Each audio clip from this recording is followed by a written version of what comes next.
UPSC CSAT 2013 मधले हे उदाहरण आहे. उदाहरण पहा, एकमेकापासून 160 किलोमीटर दूर असलेल्या ए आणि बी या स्थानापासून दोन कार एकमेकांच्या दिशेने निघतात.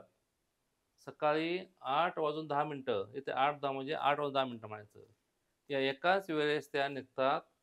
त्यांचा वेग क्रमशः 50 किलोमीटर दर तास आणि 30 किलोमीटर प्रति तास असेल, तर ते एकमेकांना कधी भेटतील? त्या एकमेकांना किती वेळाने भेटणार आहेत, असा त्यांनी प्रश्न विचारलेला आहे. पहा आता.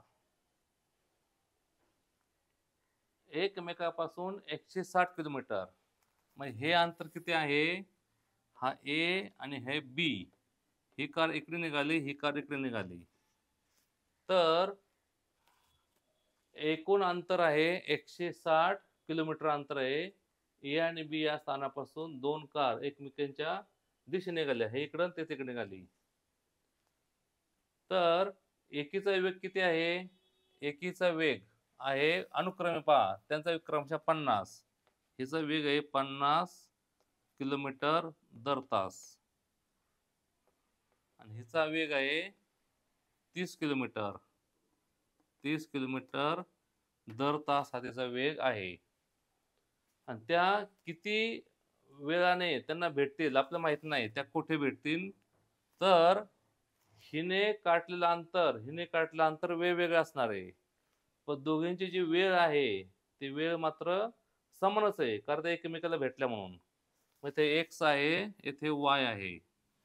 पहा, मग दोघे मिळून अंतर किती आहे? 160 आहे. मग x अधिक y किती आलं बघा बरं? 160. x अधिक y हे किती अंतर आले? x अधिक y, x किती आलेले? 60 आलेले. तर हे अंतर आपण धरलं की इथून एवढं अंतर x आहे, इथून एवढं अंतर y आहे. हिने x अंतर काढलेलं आहे, हिने y अंतर काढलेलं आहे. दोघींचा वेळ मात्र समानच आहे. वेळ समान असणार ना, कारण ही एकाच वेळी निघाली इकडून, एकाच वेळी निघून इकडं. दोघी भेटल्या एकमेकाला, वेळ समान आहे. आणि वेळ म्हणजे काय असतं? अंतर भागिले वेग. म्हणजे 1/50. 1/50 हा झाला हिचा वेळ. हिचा वेळ किती होणार आहे? y/30 हा झाला हिचा वेळ. आणि दोन्ही वेळ कसे आहेत? समान आहेत. असं आहे. नीट पहा. मुख्य संकल्पना पहा की एकीने x अंतर काढलेलं आहे, दुसरीने y अंतर काढलेलं आहे. आणि दोघेचं मिळून अंतर किती आहे? x अधिक y म्हणजे 160 किलोमीटर आहे.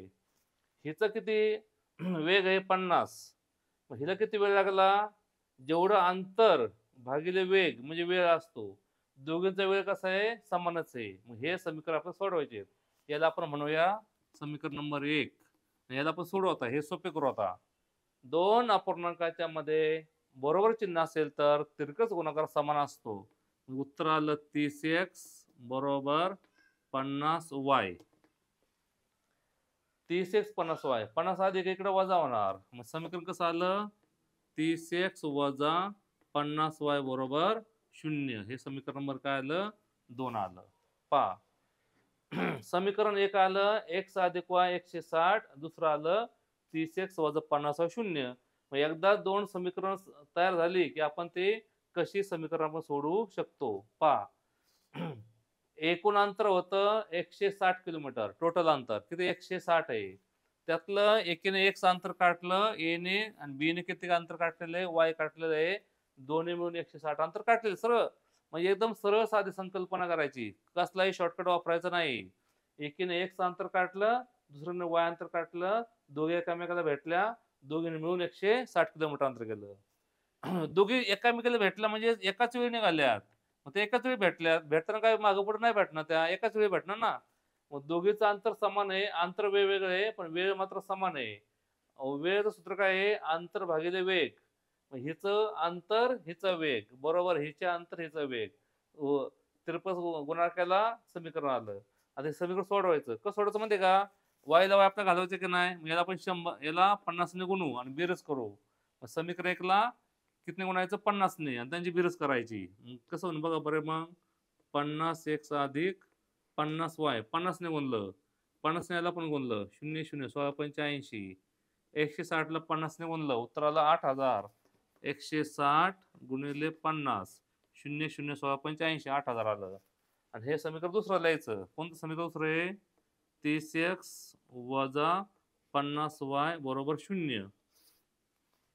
पहा, याला आपण 50 ने गुणलं. 50 काय गुणलं? 50 वजा असलं मग 50 निघून जाईल. 50 50 50 50x 50y 8,000 आणि हे आहे तसं मांडलं.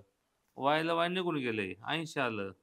80x म्हणजे 8,000 उत्तर आलं. x आलं 8,000 भागिले 80. x ची किंमत 0 0 गेला 100 आलं. मग हिने 100 मीटर अंतर पार केलं आहे. मग हिने 80 किलोमीटर अंतर पार केलं आहे. झालं. हिने 100 किलोमीटर अंतर पार केलं आणि हिने 80 160 आहे म्हणजे 60 किलोमीटर. हिने 60 किलोमीटर अंतर पार केलं. बघा म्हणजे 8,000 भागिले 80 उत्तर 100 आलं. हिने 100 किलोमीटर अंतर पार. आता वेळ बघा बरे. हिचं पण वेळ 2 तास, हिचा पण वेळ 2 तास. त्या 2 तासाने बरोबर एकमेकाला भेटल्या. हिने 60 किलोमीटर अंतर 30 ने पार केलं. 2 तासाने भेटल्या. हे पण 2 तासाने भेटली. सरळ साधी संकल्पना आहे. 2 तासाने भेटल्या. निघाली कितला? 8:10ला. 2 तासाने किती होणार मग? 10:10 होणार. 10 वाजून 10 मिनिटांनी त्या बरोबर पोहोचल्या. सकाळी 10 वाजून 10 मिनिटांनी पोहोचल्या. हे अंतर एकच आहे. 10 बाकीचे अंतर वेगळे आहेत. हे अंतर आलं बघा. 2 तासांनी त्या पोहोचल्या. बघा एकदम साधी संकल्पना आहे. ही इकडून निघाली, ती तिकडून निघाली. हिने x अंतर पार पाडलं, हिने y अंतर पार पाडलं. दोन्हीने समान अंतर पार नाही पाडलं. दोघींचा वेग जर समान असता, दोघींचं अंतर नेमकी मधोमध गाठ पडली असती.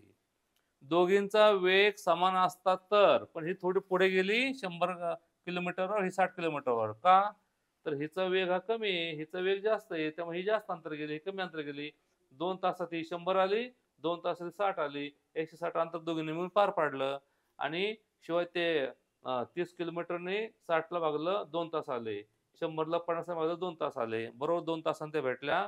सकाळी 8 वाजून 10 मिनिटांनी निघाल्या. बरोबर ते 10 वाजून 10 मिनिटांनी पोहोचल्या. पर्याय ए हा बरोबर आहे. सकाळी 10 वाजून 10 मिनिटांनी त्या पोहोचल्या. असं करायचं.